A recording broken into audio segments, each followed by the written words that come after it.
Hi guys, this is section 1.6 in module 1. We're going to talk about relations and functions in this section. So a relation is just a relationship between a set of x's and a set of y's. And so within a relation, we have kind of those two parts, the x, which is our inputs, and the y, which are our outputs. So we call the set of x's the x values, the domain, and we call the set of y values the range, okay, for a given relation. We're also going to talk about something called inequality notation and interval notation. You guys have seen inequality notation before. We're going to look at how to write this as interval notation. So interval notation is going to include a parentheses and brackets. So I'm just going to show an example. So this is a parenthesis is not included. Bracket is included. Smaller number, larger. Okay, so this might look confusing right now, but we'll kind of break it down here. So here, the two numbers I have are -3 and 7. So -3 is the smaller, 7 is the larger. So -3 goes on the left, 7 goes on the right, comma in between. -3 is not included because it doesn't have an or equal to sign. So I'm going to use a parenthesis. 7 does have an or equal to sign, so it is going to get a bracket saying 7 is included in this range of values. Okay, here I have 4 and infinity. 4 is less than infinity, so it's going to go on the left.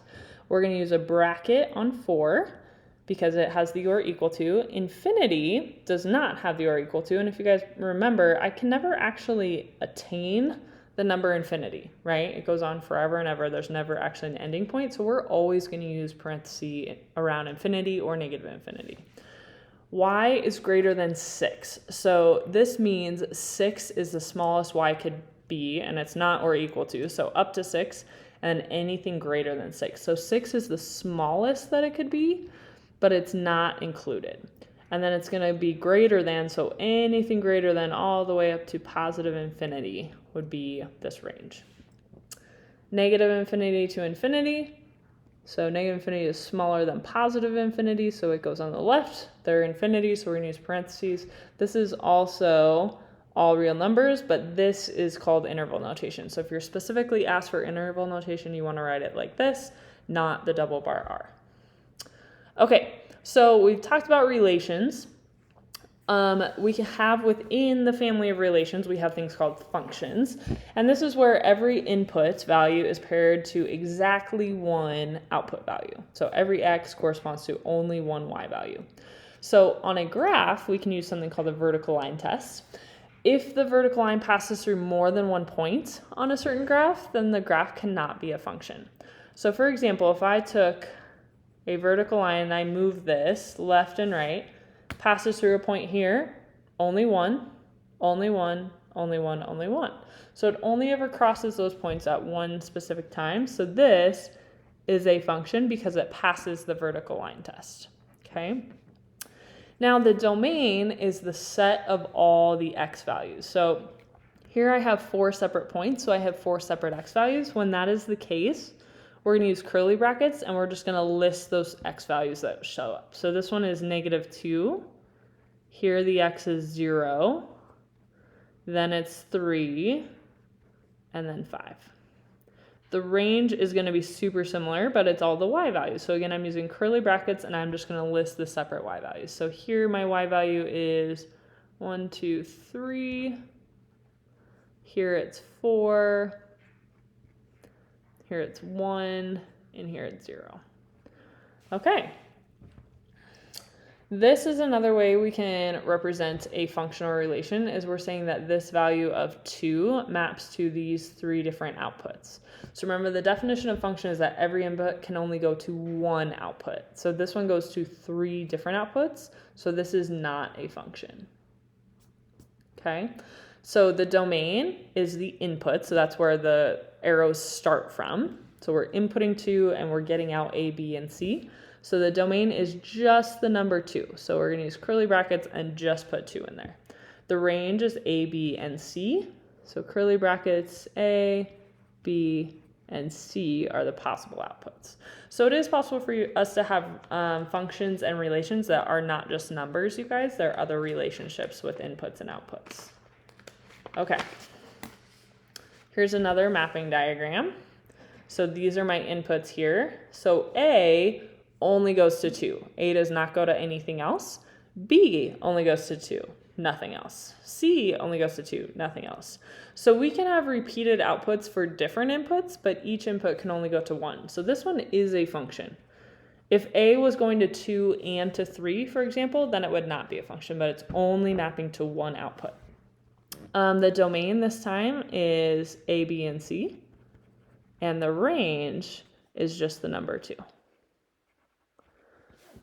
Okay, I'm going to add some arrows on the end here, you guys, to show that that's continuing that direction forever. So, is this a function? So if it's a graph, let's use the vertical line test. So I pass a vertical line through here. It's never going to cross that graph more than once, which means it is a function. So this is yes, because it passes the vertical line test. Domain. So when we are looking at a graph, you guys, we want to look at the leftmost part of our graph and the rightmost, because domain is the x's. So the leftmost part of my graph is right there, and the x value corresponding to that is, oh, I'm sorry. I just added arrows to that. So actually, this graph is continuing forever to the left and forever to the right. So my domain here is negative infinity up to infinity. The range is low to high, and it's the y values. So we're looking at what's the lowest y value. Well, it's right here, which has a y value of 2. I have a point sitting right on 2, so it is included. And then it's going up forever to positive infinity.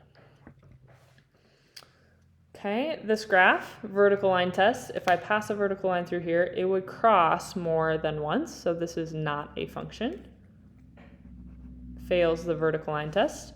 Domain, again, I'm going to add arrows here, you guys. So the domain, left, right, the leftmost point I would hit, because those arrows, it's going to go all the way forever to the left. So negative infinity. And then the farthest right it goes is right here, and the x value with that is 0. So it goes up to 0 and has a point sitting on x being 0. Range, low to high. So the arrow's going forever low, arrow's going forever high, so this range has all real numbers, negative infinity to infinity. Okay, vertical line through here, I don't think it would ever cross more than once, so this one is a function. And again, I'm going to add arrows here, you guys. Actually, it is going to keep going, but it's following this pattern, so it is going to come back down. Same thing with this one. So the arrow, but it's following the pattern continuously. So domain, left and right, because it's going to continue forever both directions. This is another all real numbers, negative infinity to infinity. But the range has a low point and a high point. The y value there is negative 2. And up here, my y value is positive 2. So the lowest it gets is negative 2. Highest it gets is positive 2. And I'm including both those because I have a point at each of those positions. Okay. Here I have a non-numerical scenario, and we want to decide, is this a function? So remember, every input can only go to one output. Okay, so last name. So I'm going to use mine, for example, Brumwell. Well, I'm not the only Brumwell in the world.